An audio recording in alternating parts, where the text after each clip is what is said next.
안녕하세요, 림모양처입니다. 연일 논란이 되고 있는 5차 재난지원금, 저 역시도 저희 가구가 받게 되면 75만 원이라는 큰 돈이 들어오는 거기 때문에 이걸 받을 수 있나 없나 매우 걱정이 되면서도 한편으로는 받았으면 하는 마음 때문에 계속해서 알아보고 있었는데요. 오늘 2차 추경 예산안 TF팀이 3차 회의를 끝내고 발표를 하나 했습니다. 그에 따르면 소득 하위 80% 건보료 기준으로 확인을 할 수 있다고 했어요. 그래서 오늘은 소득 하위 80%에 해당되는 건보료 금액을 알아보고 내고 있는 건보료 확인 방법을 살펴보도록 할게요. 정보가 도움이 되셨다면 구독과 좋아요 부탁드릴게요. 건강보험료 종류는 직장 가입자와 지역 가입자로 나뉩니다. 간단히 말해서 직장을 다니고 있다면 직장 가입자로 분류가 되고 사업을 하고 있다면 지역 가입자로 나뉘겠죠. 그래서 납부 금액도 다른데요. 이에 따라서 재난지원금 지급 대상이 되는 건보료 기준도 따로 보셔야 합니다. 여기서 한 가지가 더 추가가 되는데요. 만약 직장 가입자와 지역 가입자로 이루어진 가구의 경우는 혼합 항목을 보시면 됩니다. 이번 재난지원금은 6월분 건강보험료 합산액을 기준으로 합니다. 이 금액은 결국 전년 연소득을 기준으로 납부한 금액이기 때문에 작년 소득 기준이라고 볼 수가 있어요. 6월분 건강보험료 합산액이 하위 80%, 즉 기준 중위소득 180% 수준 이하에 해당할 경우 여러분들은 지원금을 받을 수가 있습니다. 표를 한번 볼게요. 직장 가입자 기준으로 4인 가구는 30만 8,300원입니다. 이보다 많이 내게 된다면 12%에 해당되어 지급에서 제외가 됩니다. 이는 헛벌이 기준이므로 맞벌이 가구는 완화 기준이 적용돼서 가구 인원에 인원 1명을 추가하여 보시면 됩니다. 즉 맞벌이 4인 가구라면 위표에서 5인 가구의 금액을 확인하시면 돼요. 그리고 1인 가구 역시 완화 기준이 적용됐죠. 연소득 5천만 원까지 지원이 된다고 했는데요. 이를 건보료 기준으로 따져보면 직장 가입자는 14만 3,900원, 지역 가입자는 13만 6,300원이 됩니다. 이보다 많이 낼 경우에는 제외 대상이 됩니다.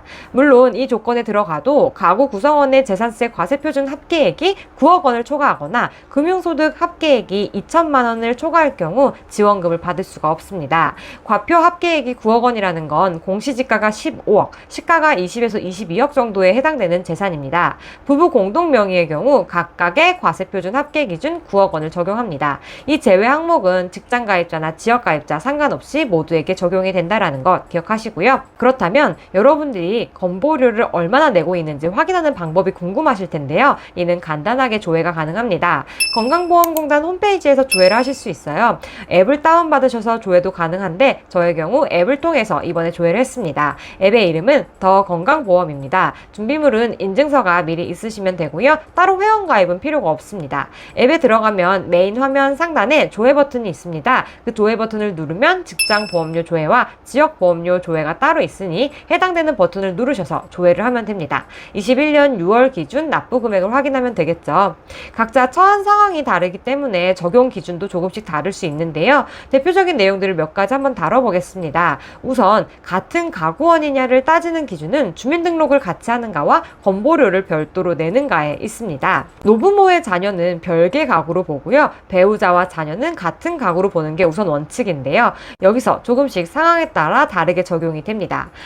따로 살고 계시는 부모님이 건강보험 피부용자로 들어가 있는 경우가 있어요. 이러면 별도 가구로 보고요. 별도 지역 가입자로 되어 있다면 이 역시 별도의 가구로 봅니다. 사정상 따로 살고 있는 가족들도 있잖아요. 이땐 동일 주민등록 등재 여부와 상관없이 남편의 건강보험 피부양자로 되어 있으면 한 가구로 본다고 합니다. 만약 별도로 건보 가입자로 되어 있다면 별도의 가구로 보는데 이는 좀 더 유리한 경우로 따질 수 있도록 방안을 검토하고 있다고 하네요. 배우자와 자녀는 같은 가구로 보기에 자녀가 다른 지역에 살고 있다고 해도 한 가구원으로 봅니다. 단 자녀가 직장생활하면서 별도로 건보 가입이 되어 있다면 별도 가구로 봅니다. 맞벌이는 흔히 우리가 부부로 기준을 잡잖아요. 근데 여기서 맞벌이 기준은 한 가구에 2명 이상이 돈을 벌면 맞벌이로 봅니다. 예를 들어서 전업주부로 엄마가 있어도 아빠와 자녀가 직장 가입자로 되어 있다면 이 역시 맞벌이로 볼 수 있다는 거죠. 한 가구에 직장과 지역가입자가 있다면 보험료 구성에 따라 맞벌이로 정해집니다. 지역가입자 중 연간 근로소득이나 사업소득이 300만 원이 넘는 경우 맞벌이로 인정을 해요. 이에 대한 자세한 기준은 곧 발표가 될 예정이라고 합니다. 그리고 이렇게 섞여 있는 가구는 혼합가구를 지칭합니다.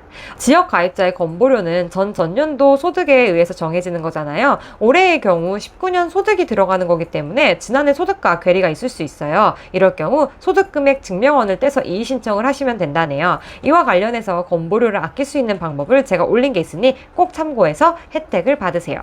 제 친구의 경우인데요. 장기요양보험료를 내고 있더라고요. 이때 지원금 기준에는 장기요양보험료가 들어가지 않는다고 해요. 건보료만 따지시면 됩니다. 8월 말부터 해당 여부를 체크할 수 있는 조회 서비스가 제공된다고 하니 확실한 건 그때 확인하면 되겠죠. 전체 국민의 88%를 대상으로 준 이 지원금은 1인당 25만원씩 돌아갑니다. 지급 방식은 카드로 받을 수도 있고 지역 상품권으로 발급이 가능하다고 합니다. 사전 준비 기간이 끝나면 8월 하순쯤엔 재난지원금 지급이 가능할 것으로 예상됩니다. 저의 경우 육아휴직 중이라 납부한 건보료가 없더라고요. 만약 포함되면 받을 수가 없었는데 지금으로선 다행인 것 같습니다. 국민 편가르기를 하는 것 같은 이번 재난지원금 씁쓸하지만 어쨌든 최대한 많은 분들이 지원을 받았으면 좋겠네요. 그럼 오늘도 부잣길 걸으세요.